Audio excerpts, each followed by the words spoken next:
crush from afar and you don't really have as much life experience to go up and talk to the person, and it's not always born of friendship. And if I give anyone advice, if anyone asks me for advice, I try not to give advice, but they're like, come on, like how do you, because my husband and I genuinely have just such a beautiful relationship, and we have a friendship first and foremost, like we are best. It's not every day the husband gets to interview his wife's love interest in a film. It's kind of crazy. I don't remember seeing this on the schedule. Dive in, shall we? So I saw you posing in a photo with Mrs. Reynolds, and I'm sorry, what do you call her? Do you guys have a nickname or something? Okay, no, just so it's Mrs. Okay. Anyway, I saw this photo. It was very suggestive. So I got it right here. I'm gonna get right to it. How do you explain that? Hey friends, it's Katie. Welcome back to my channel. So over the weekend, or maybe it was Friday, Glamour magazine published this really terrible article about digital content creators. They labeled a group called Mommy Loose as part of this so-called hate machine targeting Blake Lively. Now, my content wasn't mentioned in the piece, but I did notice that some creators I personally know, have spoken to, or even interacted with on Instagram were included. And honestly, I found that pretty upsetting. The way this article framed them just didn't match who they actually are. At least from my experience. It was clear to me that Glamour magazine was pushing this idea that if you don't fully support Blake Lively, then you must be a misogynist, and that's just not fair. The journalist behind this piece, Stephanie McNeil, is someone I've been aware of for years. She used to work at BuzzFeed. It was a whole thing. But before that, she was actually employed at Fox News, if you can believe it. Now she positions herself as this super progressive journalist who supposedly understands misogyny, but in reality, she often gets it wrong. She tends to write from a very personal perspective, almost as if she's dictating how everyone should think about certain issues. In her article, she linked several TikTok videos and tweets showcasing people who were simply sharing their theories or thoughts about Blake Lively. And honestly, what they were doing wasn't much different from what Stephanie was doing in her piece. It's kind of ironic. One example she included was a video by Melanie King. Now, I don't personally know Melanie, but I do know she's a YouTuber with a pretty sizable platform. In the video, she was reading a headline from a court document where Blake Lively's attorneys were requesting a protective order, citing potential concerns over profound mental health issues. Now, let's break that down for a second. This reference to profound mental health actually came from the March 6th oral arguments in front of Judge Lyman.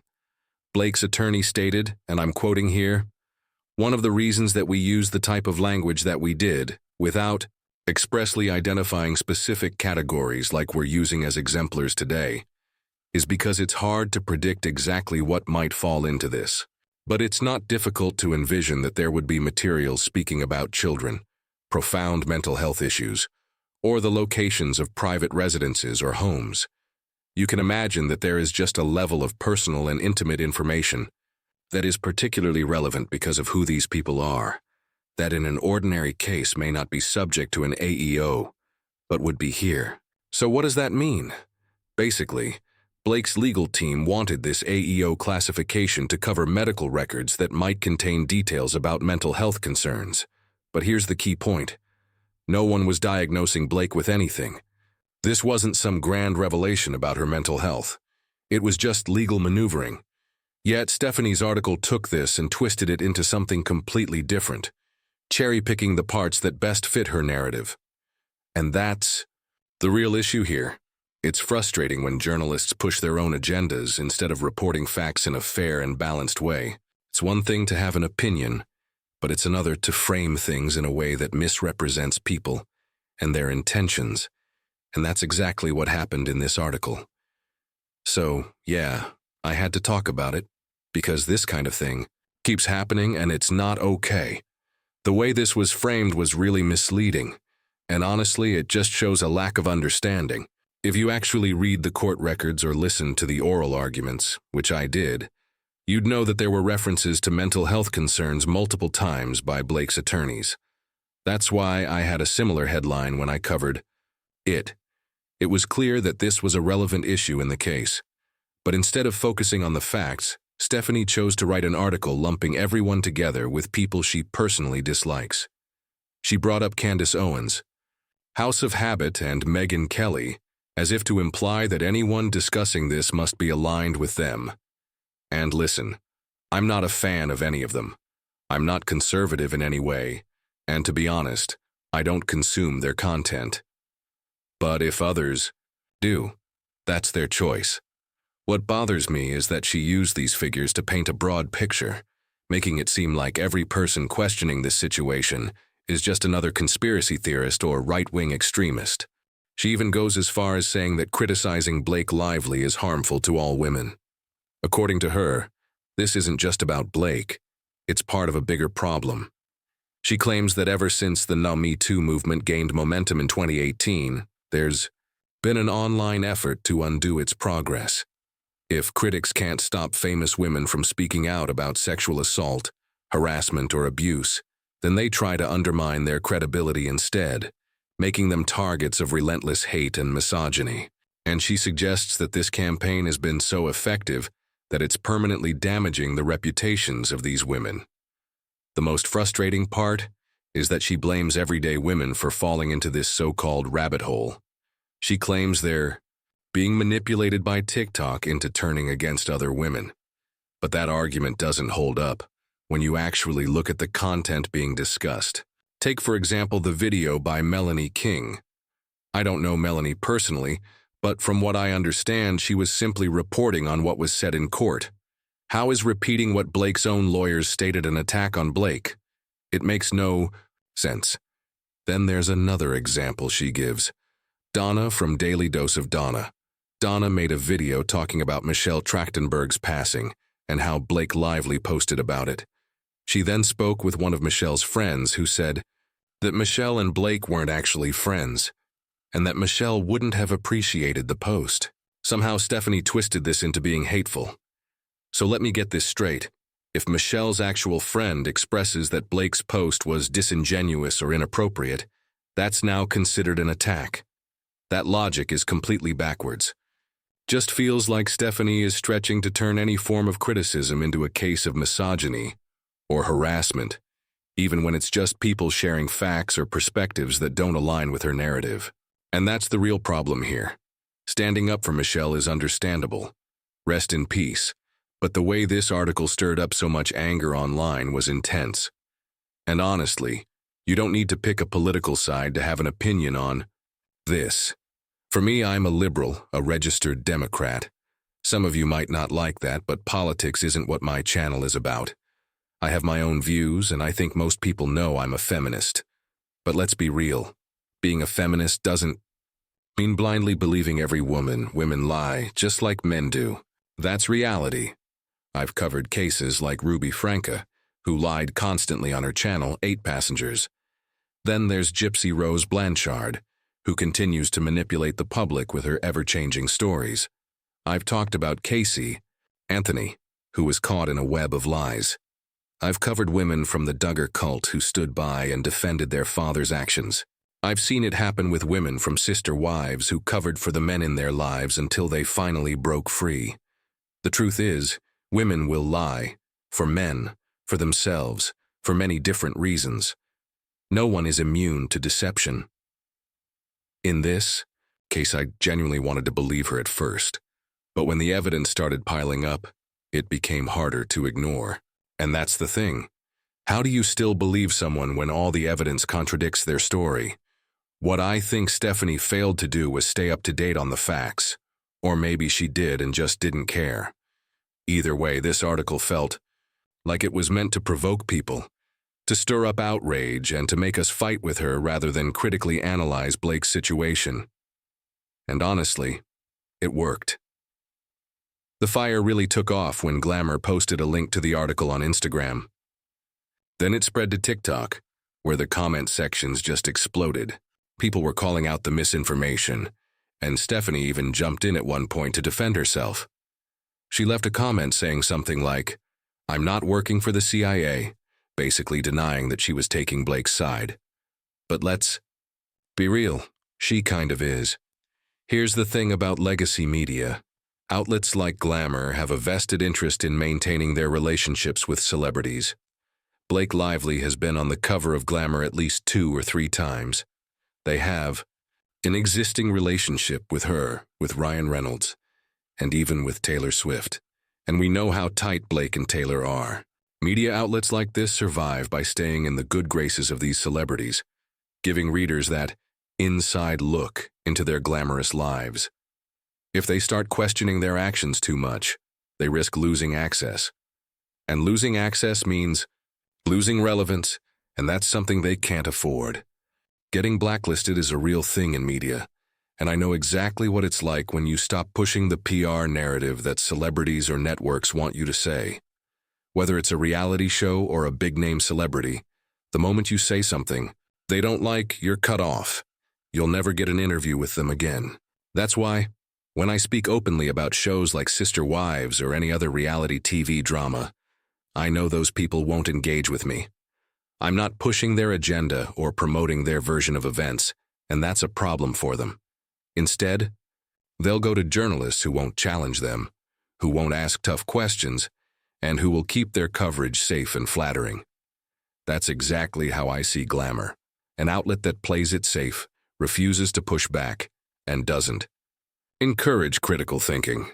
They want you to accept everything at face value. Stephanie takes it even further by calling out Candace for using the term mommy sleuths, while simultaneously using the same phrase in her own headline. It's almost like she's trying to have it both ways, mocking the term while capitalizing on it for attention. She writes that it would be easy to dismiss the ever-growing hate campaign against Blake Lively as just a niche obsession in pop culture. A little weird, sure, but ultimately harmless. But then, she claims that we don't live in a vacuum and tries to connect this situation to major political issues like abortion rights, former President Trump, and broader attacks on women's rights. And honestly, that argument is ridiculous. Not believing Blake has absolutely nothing to do with abortion rights. It has nothing to do with my rights as a woman. This is just another example of how media outlets try to create division where none exists. She's intentionally framing it in a way that paints any skepticism as an attack on all women. Then she doubles down by claiming that we live in a world where even a powerful actress like Blake Lively can have her reputation completely destroyed by online sleuths for simply accusing a man of harassment. She acts like questioning Blake's claims somehow dehumanizes all women. This is a common tactic used by legacy media. They did the exact same thing with Amber Heard, saying that if she lost her case, it would harm all women. But here's the truth. Amber Heard doesn't represent me. Blake Lively doesn't represent me. And they certainly don't represent you. At the end of the day, this is just one journalist's opinion in a publication that doesn't even print magazines anymore. Glamour is just an online blog at this point, surviving on ad revenue and SEO. Clicks. They need traffic, they need engagement, and they need outrage to drive views. The more controversy they create, the more money they make. Stephanie is playing the same game for views, clicks, and likes. And now she's frustrated because people saw right through it and called her out. She started getting backlash, and instead of addressing the criticism, she kept trying to pit us against each other. She pushed this whole narrative that women should support women, yet ironically, she wasn't supporting women herself. It was strange to see her contradicting her own message. Then she took to Instagram and posted this long, rambling message where she accused all of us of profiting from the situation. She made it sound like we were the bad guys for discussing a public case.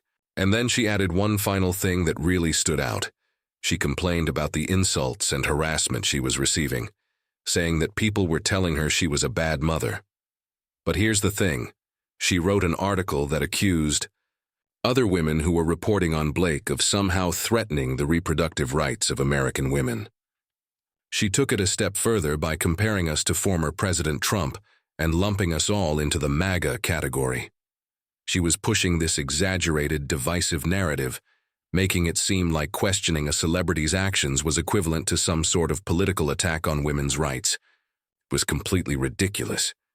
And yet, while she was making broad, inflammatory accusations, She also expected sympathy when people called her out. She insulted content creators, belittled people's opinions, and then acted shocked when she faced criticism in return. And what's worse, she kept using the term mommy sleuths as if it were an insult, while simultaneously pretending to champion women. The whole thing was hypocritical, and at this point, it was clear she wasn't interested in real discussion. She just wanted control over the narrative. Sleuths are being reduced to nothing more than conspiratorial women who have fallen down some imaginary rabbit hole, brainwashed into believing falsehoods. Then, as if that wasn't enough, she goes on TikTok and blatantly calls it a sprin wash. I couldn't just let that slide, so I wrote a post addressing it. I said, "Stephanie, you insulted women who work as content creators and labeled us as mommy sleuths, something that should really make people pause and think." She ignited this whole situation by lumping everyone together, throwing around labels, and making it seem as though we're all out here trying to strip people of their rights. That's just not the reality, and once again I have to remind people, I'm not a political channel. So I took the time to break this down point by point. My response was clear. Stephanie really can't read the room. She has no problem writing. An article that groups female content creators under the mommy sleuth umbrella, portraying them as delusional conspiracy theorists. But when the tables turn and she faces criticism, suddenly, it's an issue? That should make people stop and think. Instead of putting in the effort to truly investigate the people involved in this case, she opted to write what is essentially a hit piece against content creators, attempting to damage their credibility and their platforms. The real issue isn't who is covering the story. It's that mainstream media is struggling to keep up with a changing world. Their outdated approach to reporting is fading fast, and independent creators are thriving.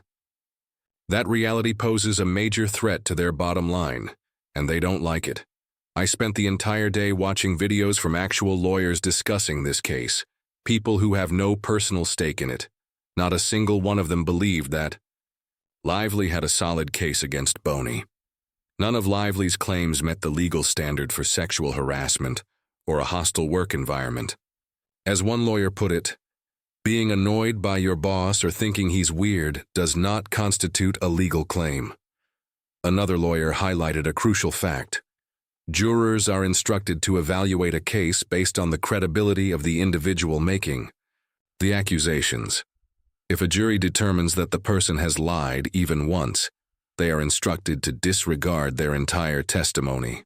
And let's be real, there are multiple instances that seriously call Lively's credibility into question.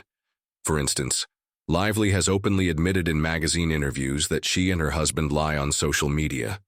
She has also stated on camera that she lies to journalists because she knows they won't fact-check her. That wasn't some slip of the tongue. She made that statement back in 2018. Then there's the Forbes interview where she admitted to taking jobs under the pretense of being an actress, only to use her position to take control of the project once she was hired. In fact, she didn't even gain control of the film in question until after she pressured them into signing a document that gave her more authority. That alone makes her claims seem fabricated. These are not opinions. These are facts that lawyers have pointed out. Lively has claimed that she stayed silent on domestic violence during the press tour because she was simply following the marketing plan. Yet during that same press tour, she repeatedly went off script to promote her own businesses. That contradiction is not going to work in her favor. These are all arguments brought up by legal experts, and they highlight how difficult it will be for Lively to defend herself in court. Her narrative is falling apart, not because of public perception, but because the actual legal standards do not support her claims. Lawyers can bring up key points in court, and there was no personal attack on Stephanie in my response. Then suddenly, I noticed someone named Brian Henry commenting under my post. He wrote, "Mommy sleuth versus a bad mom. Big difference. Encouraging continued attacks doesn't make you the hero here, but congrats on the engagement. We know that's what this is about." The irony of this comment wasn't lost on me. Brian Henry, who happens to be Stephanie's husband, works as the SEO content strategist for a high-profile real estate mogul named Ryan. Ryan was featured on Million Dollar Listing, and Brian's entire job revolves around creating viral content to drive business, so, in essence, he's in the very same industry of online engagement and visibility that Stephanie criticizes. I responded by saying, "Your wife needs help," and then pointed out the hypocrisy. Stephanie's husband, in true feminist form, cue sarcasm, jumped into the fray to defend her. It's amusing because Stephanie has no problem dishing out criticism, but when she faces pushback, she calls on her husband to attack content creators on her behalf. Let's be clear, I never encouraged anyone to attack her. She was the one who wrote the article. She was the one who made derogatory comments about women, and she was the one who set this entire situation in motion with inflammatory language. She accused people of being alt-right, used sensationalized clickbait, and implied that critics of Blake Lively were engaging in hate-driven discourse. What Stephanie refuses to acknowledge is that the majority of people covering this case are simply reading court documents, examining the evidence, and listening to hearings when access is granted. If the judge allows a public call-in, I take the time to listen, sometimes for hours. If she actually read the case files and sifted through the hundreds, if not thousands of pages of legal documents, she would understand why so many people are questioning Blake's claims. But instead of addressing these factual concerns, she pretends that everything in Blake's case is airtight, leaving no room for skepticism. By her logic, anyone who dares to question the narrative is crazy for not blindly believing Blake. Stephanie initiated this entire situation, and when people responded, not with attacks but with valid points, she played the victim. She used Glamour magazine, a publication that has been around for nearly 90 years, as her platform to push this agenda. While Glamour no longer prints physical copies, its digital presence still holds influence. And let's not forget the access this gives her. Through Glamour, Stephanie has secured invitations to exclusive events, the US Open, the Super Bowl, high-profile concerts, things that everyday people, including most content creators, could never dream of attending. I've never been to a Super Bowl. I've never received VIP access to events, but Stephanie has, all thanks to Glamour. So the question becomes, who is really benefiting from the system here? Who is really pushing an agenda? Because from where I stand, it looks like Stephanie is using her platform to manipulate the narrative, silence dissent, and protect her own interests while pretending to be the voice of reason. That's the real story here. She had access to the US Open, and I'm over here as a tennis player who has never even had that opportunity. This is someone who moves in circles of extreme wealth and privilege. Her husband works for a top-tier real estate mogul, who just so happens to be the same agent that handled properties for Ryan Reynolds' close friend, Bradley Cooper. And guess what? Back in April, Ryan Reynolds was a co-headliner at an event in Australia with this same real estate mogul, her husband's boss. Now, I'm not saying they are directly connected, but come on, the pieces are all there. And then there's Glamour magazine, which has featured Blake on its cover multiple times. Do you think they'd risk losing that access by being even slightly critical of her? Absolutely not. Publications like that thrive on maintaining relationships with A-list celebrities, and Blake is no exception. She has power, influence, and knows exactly how to play the game. She strategically love-bombs the media to keep them in her pocket, ensuring that they stay on her side and defend her when necessary. So what does she do? She uses a world-renowned publication, one that has existed for nearly a century, to target and discredit independent content creators who don't have the same resources, legal teams, or corporate backing. It's a classic case of using media influence to silence smaller voices, framing the situation in a way that manipulates public perception. She wants people to believe that anyone who questions her narrative is not only wrong, but is actually harming all women. And let's be real, when you start accusing other women of being anti-women, of course you're going to get backlash. And here's the thing. This is the exact same tactic Blake herself uses. She initiates the conflict, positions herself as the victim, and then retreats, letting others fight her battles. And now, suddenly, I hear that Taylor Lorenz has me featured in her Instagram stories. Now, if you don't know, Taylor has a reputation for targeting content creators as well. It's not just one or two people. It's a whole group of journalists who seem to have a problem with independent creators. I won't name names here, but there's a pattern, and it's impossible to ignore. And let's talk about Stephanie, the one who wrote this hit piece. She works for Glamour, a publication that, again, has repeatedly featured Blake Lively on its cover. She presents herself as a progressive journalist, yet her past tells a different story. This is the same woman who worked as a news editor at Fox News for 3.5 years. Think about that. She was part of a conservative media giant, shaping news coverage for years. And now, suddenly, she's presenting herself as a liberal voice? That doesn't just happen. It's not about political beliefs. It's about convenience. To me, when someone jumps from Fox News to a liberal media outlet, it signals one thing loud and clear. Their political stance is for sale. It's not about values or beliefs. It's about career moves. And I don't play that game. I am who I no matter what day of the week it is. I'm not going to pretend to be conservative to fit in at one job, then flip to being liberal for the next. But that's exactly what she's done, playing whatever role serves her best at the moment. And that kind of opportunism? It's transparent, it's calculated, and it's exactly what's fueling this entire situation. I gave her every opportunity to respond. I left comments on her posts that were respectful, not attacking in any way. I never called her names, never questioned her parenting, never insulted her as a mother. In fact, I didn't even know she had a child. But somehow, according to her husband, I was calling her a bad mother.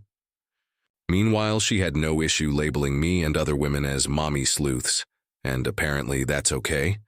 But it didn't stop there. She didn't just call us mommy sleuths. She went further. She framed us as a threat to other women, suggesting we were brainwashed, incapable of forming our own opinions. The tagline of her article was especially frustrating. It claimed, "The death of me and the embrace of patriarchal ideals isn't coming from politics. It's coming from women online." First of all, let's talk about that. Back in 2014, Blake was interviewed by either Glamour or Vogue. I don't remember which, and it was actually Blake who called Ryan a patriarch. She praised him, saying he had the leadership skills to be a great patriarch. So let's get this straight.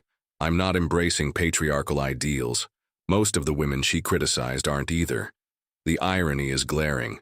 When she started getting called out for her own words, I left more comments. I kept it civil. I simply asked her to address what she had said. And what did she do? She ignored me. Instead of responding herself, she sent her husband into my comments to defend her. Now, let's think about that. Is that how a true feminist handles criticism? If she really believed in standing up for herself, why would she need her husband to jump in and fight her battles? It doesn't make sense. And then, to make things even more absurd, he accused me of doing this for clicks, views, and money. But let's be real for a second. He literally works in SEO. His entire job is about maximizing clicks, getting engagement, and pushing content. And so does Stephanie. That's what they do. They create drama, they throw the first punch, and when people react, they cry victim. They insult an entire industry. An industry that, by the way, I'm a part of. I'm an independent journalist, a content creator. Call me whatever you want. But when you lump all of us together, making it sound like we're all the same, pushing some kind of agenda, what do you expect? Of course people are going to react. Of course people are going to defend themselves. That's human nature. But the problem is, they don't want a real conversation. They want control. They want to throw labels around, create controversy, and then step back when things get heated. And the moment people push back, suddenly they're the victims. It's a cycle, and honestly, it's exhausting. But at the end of the day, the facts are still the facts, And if they actually took the time to listen, instead of attacking, they might realize that people aren't upset without reason. They might see that we're not just mindless followers. We're individuals, we're thinkers. And we're not going to be silenced just because someone with a bigger platform decides to throw around baseless accusations. So when you use a major publication to defend Blake, knowing full well that Glamour has every reason to stand by her to keep that access open, it raises some serious questions. And then you have Brian Henry stepping in to defend Stephanie, which of course makes sense. 2. After all, his boss deals in high-end real estate, rubbing shoulders with celebrities, and it's probably not great for business if he starts questioning the narrative of an elite, powerful woman who flipped an entire film on its head and crushed a man's career. But does anyone stop to think about the people actually affected? There's no concern for Justin, what he's endured, or what his wife has had to face because of this.